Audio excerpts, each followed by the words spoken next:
L'interaction gravitationnelle.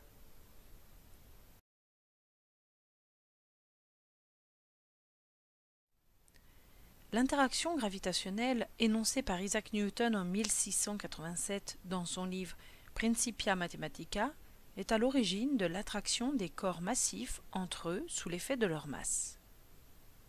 Voici Isaac Newton et la première édition de Principia Mathematica en 1687, annotée par Newton.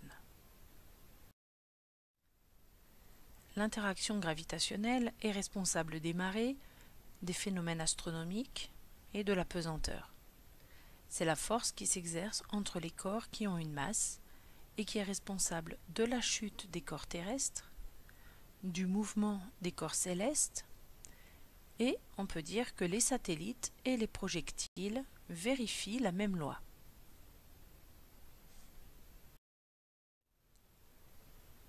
Énoncé de la loi de gravitation universelle. Deux corps ponctuels A et B, de masse respective MA et MB, s'attirent mutuellement avec des forces de même valeur, mais vectoriellement opposées. L'attraction qu'ils exercent l'un sur l'autre est proportionnelle à leur masse MA et MB, et inversement proportionnelle au carré de la distance R ou D entre leurs centres. La valeur de la force est telle que F égale F de A sur B égale F de B sur A égale grand G fois MA fois MB divisé par R au carré. Dans cette relation, MA et MB s'expriment en kilogrammes, R s'exprime en mètres, F s'exprime en newton, grand G, la constante, qui s'appelle la constante de gravitation universelle, est égale à 6,67 10-11 dans le système international, qui correspond à des newtons mètres par kilogramme au carré.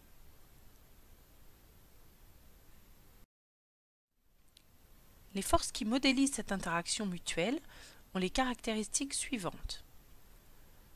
Leur point d'application est tel que la force exercée par A sur B s'applique en B et la force exercée par B sur A s'applique en A.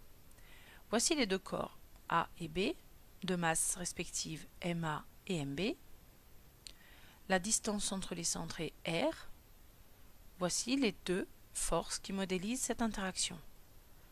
F de A sur B s'exerce sur le corps B, F de B sur A s'exerce sur le corps A. La droite d'action est celle de la droite AB reliant les centres de gravité des deux corps ponctuels. Le sens est tel que la force exercée par A sur B est dirigée vers A et celle exercée par B sur A est dirigée vers B.